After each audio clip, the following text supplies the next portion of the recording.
Hello here from Tel Aviv. It has been over 24 hours since I talked to you last.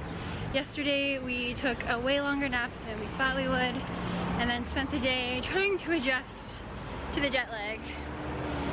I don't think we were too successful though, because I ended up sleeping until 11 a.m. this morning.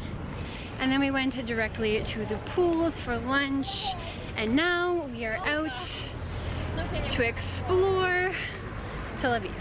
Yesterday we did a little bit of walking around to run some errands. We needed to pick up some things from the pharmacy, and then we went to one of the best restaurants I've ever been to last night, called Mashia, which has probably the best meal I've ever had. So if you're ever in Tel Aviv, I highly recommend that place. But now we are headed, where are we headed? We're going to Rabin Square, and then we're going to try to find you some non-aerosol dry shampoo, and then we're going to go on Rothschild Boulevard. So yeah, yesterday, or maybe 2 days ago, I don't even know anymore, when we were flying, there was a miscommunication with the security guy, and he ended up throwing out my powder dry shampoo, and the only ones that we could find here yesterday were aerosol, and I hate aerosol dry shampoo. So apparently Jason has a lead on a place that might carry some powder dry shampoo. So we're gonna see some sights and maybe get some dry shampoo.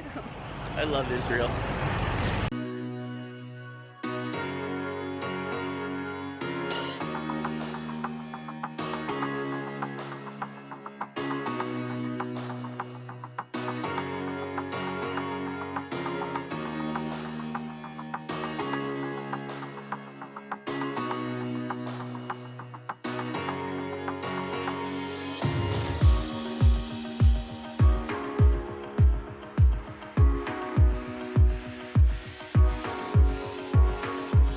So I'm decently sure this is Rabin Square. That's Tel Aviv City Hall over there. It was named Rabin Square after Prime Minister Yitzhak Rabin was assassinated in 1995. He had signed the Oslo Accords in 1993. It's supposed to be the way for peace. Unfortunately, Palestinian rejectionism got in its way. Yitzhak Rabin was giving a speech and he was assassinated in 1995 while doing so. In this square? Yeah. It was Kings of Israel Square. And then after Yitzhak Rabin was assassinated here, they renamed it Rabin Square.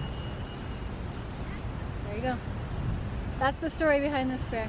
After being here in Israel, Tel Aviv specifically, for a few days, it has struck me how normal and ordinary this city is. It's beautiful. That life is beautifully normal. But for a tourist perspective, it's kind of boring. But you're also not Jewish. I'd probably spend a few less days in Tel Aviv if I ever came back again. I feel at home. The most amazing thing about Tel Aviv, it's just like any other ordinary, bustling, cosmopolitan city.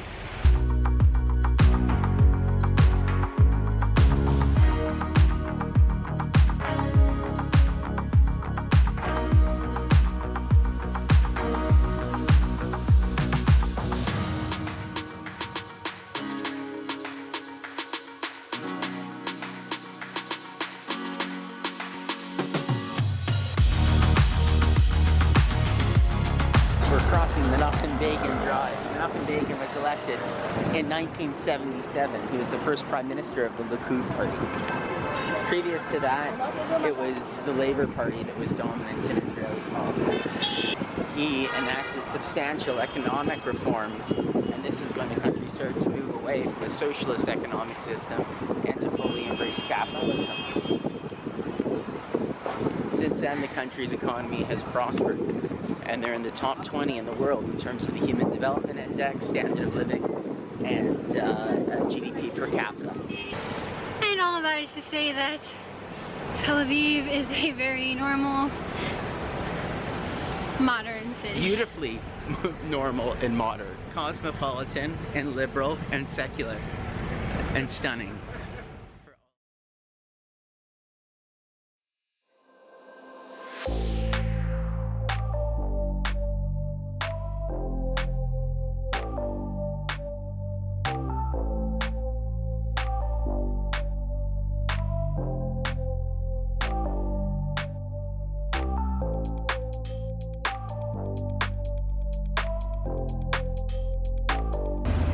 after a very uneventful day of walking around the city.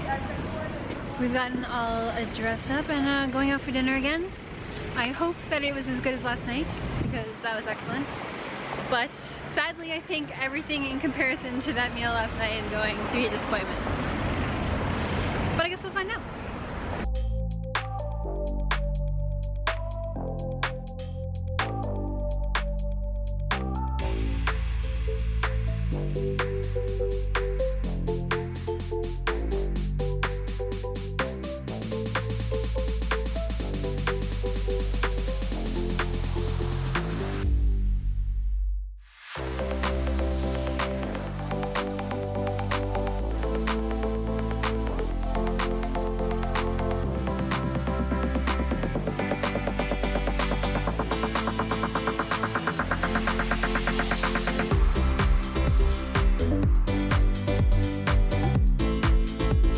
We just finished another excellent meal here in Tel Aviv. We definitely recommend Papina, although not as good as last night, still very excellent.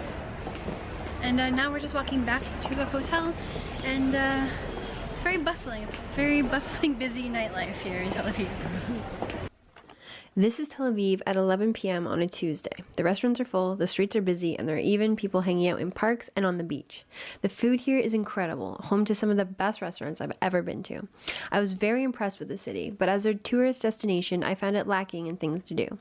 I would say it's definitely worth a stay, but a short one. If you like this content, please like and subscribe, and we'll see you in the next one.